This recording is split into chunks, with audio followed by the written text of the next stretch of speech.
Grand Teacher relate les histoires de la finance. Imaginez avoir le pouvoir de redessiner des industries entières d'un simple coup de stylo. Vous entrez dans les salles de conseil, calmes mais imposants, là où des fortunes se font ou se défont en un instant. Certains vous qualifient de sans pitié, d'autres de visionnaires. Mais une chose est sûre, vous êtes inarrêtable. Bienvenue dans le monde de Ronald Perelman, l'homme qui a redéfini les acquisitions d'entreprises et a amassé des milliards sur son chemin. Mais l'ascension de Ronald Perelman ne concernait pas seulement l'argent. C'était une question de timing parfait, de stratégie affûtée, de savoir quand frapper et quand attendre. Né dans la richesse, certes, mais c'est son ambition sans relâche qui a gravé son nom dans l'histoire de la finance. Ronald Owen Perelman est né le 1er janvier 1943 à Greensboro, en Caroline du Nord. Dès son plus jeune âge, il baignait dans le monde des affaires. Son père, Raymond Perelman, un homme d'affaires prospère, dirigeait Belmont Industries, une société d'investissement et de fabrication. Le petit Ronald n'était pas seulement un héritier en devenir, il était un observateur attentif, suivant son père dans les salles de réunion, absorbant chaque détail, chaque négociation. C'est avec cette formation rigoureuse dans les affaires que Perelman entame son propre voyage dans le monde de la finance. Diplômé de l'université de Pennsylvanie en 1964, il ne tarde pas à se forger une réputation. Avec l'aide de son père, Ronald effectue sa première grande acquisition en 1961, alors qu'il est encore étudiant. Ils achètent une petite entreprise de confection qu'ils revendent ensuite à profit. Cette transaction marque le début de sa longue carrière dans les rachats d'entreprises. Mais ce n'est que le début. Ronald Perelman devient obsédé par l'idée de maximiser la valeur des entreprises qu'il acquiert. Il s'associe alors à McAndrews & Forbes, une entreprise spécialisée dans la production de réglisse. Vous pourriez penser, une entreprise de réglisse. Rien de très excitant, non? Mais c'était là tout le génie de Perelman. Il ne voyait pas simplement une confiserie, il voyait une opportunité de diversification et d'expansion. Au fil des ans, Perelman transforme McAndrews & Forbes en une véritable machine de guerre financière, en diversifiant ses activités dans des secteurs aussi variés que les cigares, les produits chimiques et même l'industrie de la défense. Et puis vient le coup de maître, celui qui allait l'installer définitivement dans la cour des géants. En 1985, Ronald Perelman se lance dans l'acquisition de Revlon, l'un des plus grands fabricants de cosmétiques au monde.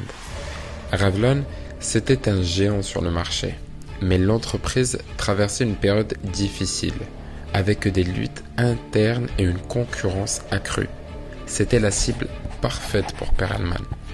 Mais cette prise de contrôle n'était pas une simple affaire. C'était une véritable bataille financière.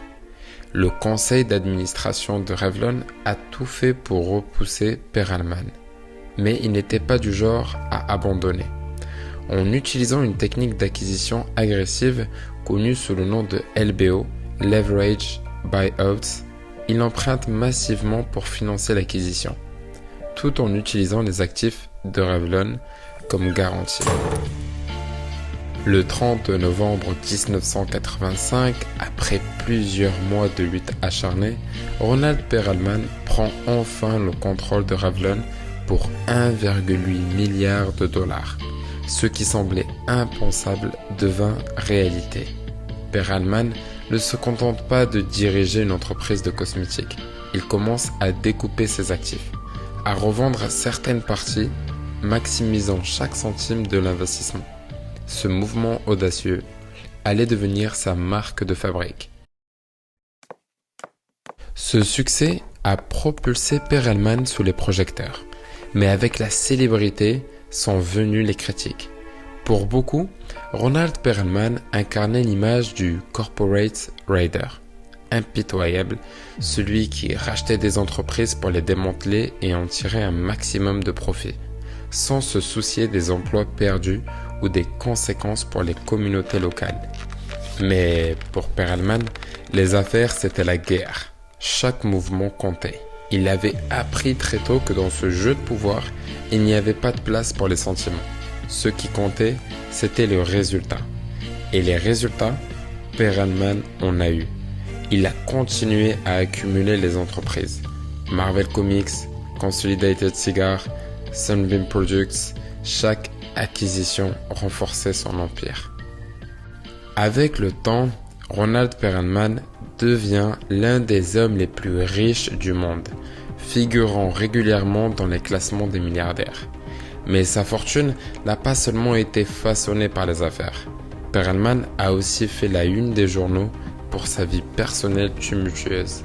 Marié et divorcé à 5 reprises, chacun de ses mariages et divorces était scruté de près par les médias. Et pourtant, malgré les scandales, malgré les crises financières, Ronald Perelman reste debout. Chaque coup dur, chaque crise, il la surmonte. Que ce soit la faillite de certaines de ses entreprises après la crise financière de 2008 ou les litiges en série, Perelman n'a jamais abandonné. Il a toujours su rebondir, prouvant que dans le monde impitoyable de la finance, la résilience est parfois plus précieuse que l'argent lui-même. Aujourd'hui, son empire est différent de ce qu'il était autrefois, mais Ronald Perelman est loin d'être hors jeu. Son parcours, fait de succès éclatants et de revers amers, est la preuve que dans les affaires, ceux qui osent, ceux qui prennent des risques sans jamais reculer, laissent une empreinte indélébile. Merci d'avoir écouté cet épisode de Grand Teacher Relate. Continuez de nous suivre pour d'autres histoires captivantes des titans de la finance, des leçons sur le pouvoir et la résilience.